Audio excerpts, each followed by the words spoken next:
एक और बड़ी खबर सामने आ रही है। अखिलेश यादव को मुरादाबाद में लैंडिंग की परमिशन यहां पर नहीं मिली। 4 फरवरी को अखिलेश यादव को मुरादाबाद आना है। मुरादाबाद हवाई अड्डे पर निर्माण की वजह से उन्हें इजाजत नहीं मिली।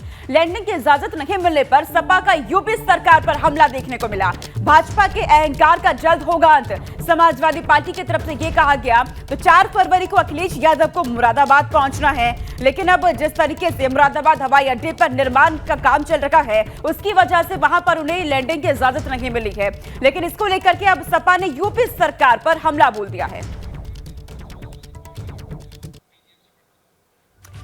और देखिए, समाजवादी पार्टी की तरफ से यह ट्वीट किया गया है कि पूर्व घोषित कार्यक्रम के तहत दिनांक 4 फरवरी को अखिलेश यादव जी को मुरादाबाद में एक समारोह में सम्मिलित होना है और लेकिन होना था, लेकिन सीएम योगी सरकार पर हमला। उन्होंने बोला कि योगी सरकार ने हमें इजाजत नहीं दी, ये बेहद ही निंदनीय कृत्य है। ये ट्वीट किया गया है समाजवादी पार्टी की तरफ से और कहा है कि भाजपा के अहंकार का जल्द ही अंत होगा। तो जिस तरीके से अखिलेश यादव को लैंडिंग की परमिशन नहीं मिली है, इसको लेकर के अब यूपी सरकार पर समाजवादी पार्टी यहां हमलावर दिखाई दे रही है। ट्वीट किया गया समाजवादी पार्टी के ट्विटर हैंडल के से। उन्होंने ये ट्वीट किया है कि हमें योगी सरकार ने प्लेन को लैंड होने की अनुमति नहीं दी, लेकिन ये बेहद ही निंदनीय कृत्य है। और ये 3 तस्वीरें आप देखिए अखिलेश यादव की, जिस तरीके से विमान की लैंडिंग पर घमासान अब जारी है, क्योंकि अखिलेश यादव को 4 फरवरी को मुरादाबाद आना है। शादी समारोह में अखिलेश को यहां पर सम्मिलित होना है, लेकिन मुरादाबाद प्रशासन ने इजाजत इसकी नहीं दी, क्योंकि हवाई अड्डे पर निर्माण का कार्य चल रहा है। तो इसको लेकर के आप देखिए, सपा ने यूपी सरकार पर हमला यहां बोल दिया। और सपा एमएलसी स्वामी प्रसाद मौर्य ने एक और ट्वीट कर दिया है। उनका नया ट्वीट भी सामने आ गया। उन्होंने लिखा, शूद्र समाज पर धर्म की आड़ में अपमानजनक टिप्पणी करने का आरोप लगा दिया। ट्वीट में स्वामी प्रसाद मौर्य ने यह लिखा है, अब देखिए आपकी, इंडियंस आर डॉग कहकर अंग्रेजों ने जो अपमान और बदसलूकी ट्रेन में गांधी जी से की थी, वह दर्द गांधी जी ने नहीं समझा था। उसी प्रकार धर्म की आड़ में जो अपमानजनक टिप्पणियां महिलाओं और शुद्ध समाज को की जाती है, उसका दर्द भी महिलाएं और शुद्ध समाज ही समझ सकता है। रामचरितमानस पर उठे विवाद पर पहली बार बोले हैं सीएम योगी आदित्यनाथ। अंग्रेजी अखबार को उन्होंने इंटरव्यू दिया और इस दौरान सीएम योगी ने बड़ा बयान दिया है। लोगों का ध्यान भटकाने के लिए जानबूझकर मुद्दों को उठाया जा रहा है, सीएम योगी आदित्यनाथ ने कहा। और साथ ही कहा कि यूपी के विकास से ध्यान हटाने के लिए जानबूझकर ऐसे बयान दिए गए हैं जिनका यूपी के विकास में योगदान नहीं, उनका मुद्दा उन्होंने उठाया है। जिनकी पहचान का संकट, उन्होंने रामचरितमानस का मुद्दा उठाया। सीएम योगी की तरफ से पहली बार एक अंग्रेजी अखबार को दिए गए इंटरव्यू में ये बातें कही गई हैं।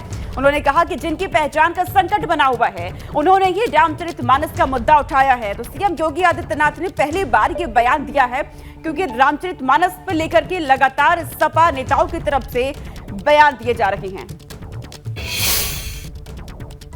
ये तो समझ वाली बात है और हमें इस बात को ध्यान में रखना होगा कि कोई भी शब्द, इतना बुद्धि और विवेक तो होना ही चाहिए कि किस भाषा में लिखा गया और उस भाषा का लोकल स्तर पर उसको, उसकी परिभाषा किस रूप में परिभाषित की जाती है।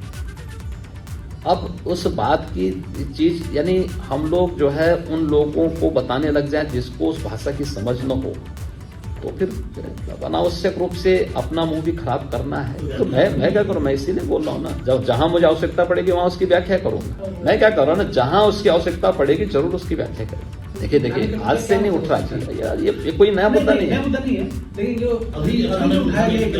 देखिए, जिन लोगों का विकास का कोई एजेंडा नहीं, जिन लोगों ने यूपी की छवि को विकृत किया था, यूपी के यूथ के सामने पहचान का संकट खड़ा किया था, यूपी के आम नागरिकों को बदहाल किया था, आज जब उन्हें लगता है कि यूपी कुछ नया करने जा रहा है, उत्तर प्रदेश में कुछ नयापन हो रहा है, तो विकास और निवेश जैसे महत्वपूर्ण मुद्दों से ध्यान हटाने के लिए इस प्रकार के मुद्दों को ला करके समाज के माहौल को खराब करने का कुछ प्रयास। देखिए, ओबीसी पहले भी हिंदू था, आज भी हिंदू है,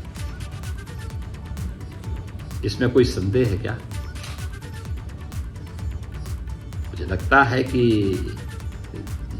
ये सभी चीजों को यानी ये अनावश्यक एक नई बहस को जन्म देने का कोशिश करते हैं।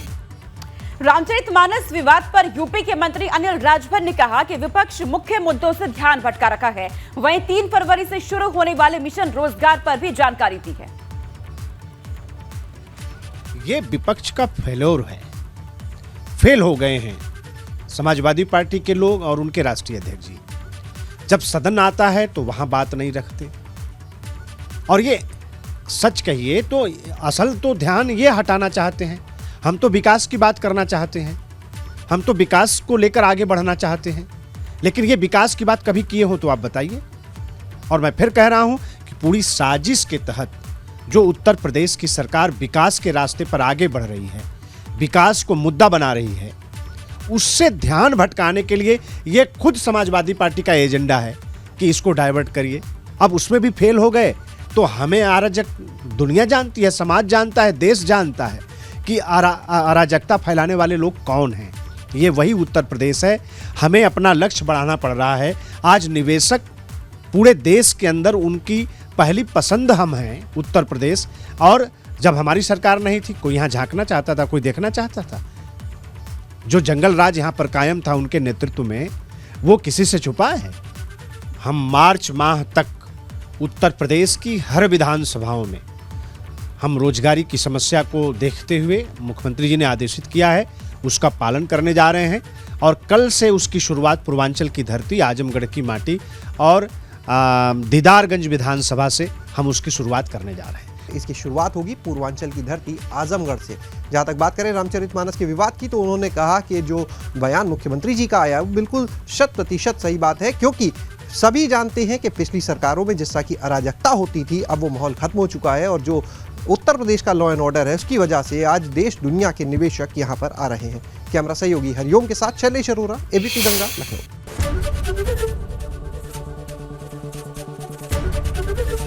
एबीपी गंगा, खबर आपकी, जुबान आपकी।